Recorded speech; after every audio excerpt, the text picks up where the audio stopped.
Zadnjič me je vprašala ena izmed coachinj, kaj mislim, koliko vodij na lestvici od 1 do 10 se izobražuje prav na področju osebnostne rasti. Sem ji odgovorila, da mislim, da vsako leto več, ampak je želela slišati, da naj povem številko. In sem pa rekla 4, 4 od 10. Je tako zmajala z glavo in je rekla, kaj ti res misliš, da je taka številka? Je rekla, če je, potem super, bo vsako leto več srečnih ljudi v organizaciji.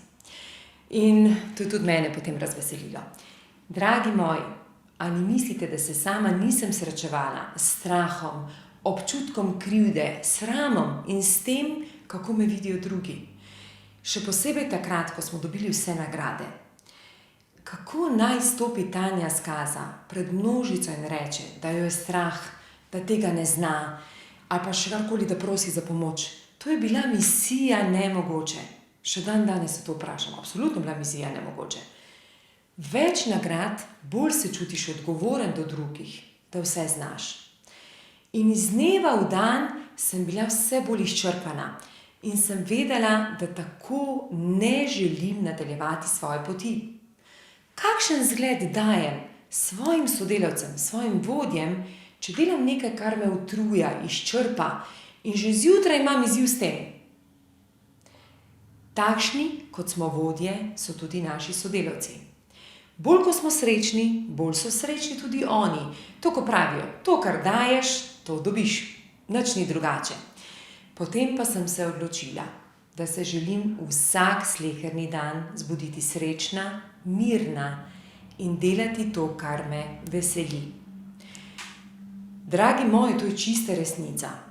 Stopila sem pred mojega moža in mu rekla, da to ni prav, da je to skregano s svetom, da smo prišli živeti na ta svet in uresničevati svoje poslanstvo, ne pa iti skozi življenje ali pa životariti.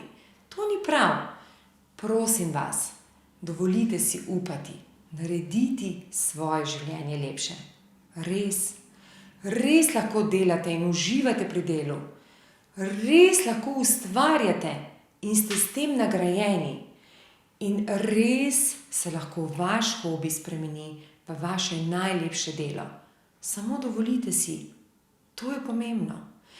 Danes, ko pomagam vam, še vedno pomagam sebi. Samo da danes se upam povedati, kaj potrebujem, upam se prositi za pomoč in da vsega ne znam.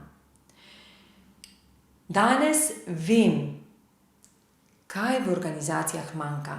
Kajti 20 let sem sodelovala in iskala trenerje, ki bodo pomagali mojim sodelavcem, našim sodelavcem, in sicer na njihovi poti. In vsa izobraževanja so zaman, če se najprej ne gradi na organizacijski klimi, na dobrih odnosih, na spoštovanju, zaupanju in predvsem na vrednotah. Vem, da je to mogoče smešno, kar vam govorim, ampak to je res.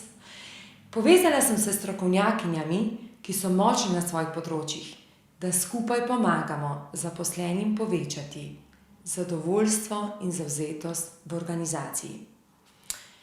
Ja, bolj ko se povezujemo, bolj ko gradimo odnose, bolj ko sodelujemo, ustvarjamo odlične projekte. Vedno bolj smo srečni in uspešnejši. Dragi moji vodje, dragi lastniki, dragi menedžerji, pokličite nas in skupaj delajmo korake, ki nam bodo pomagali tako na osebnem, kot tudi na poslovnem področju.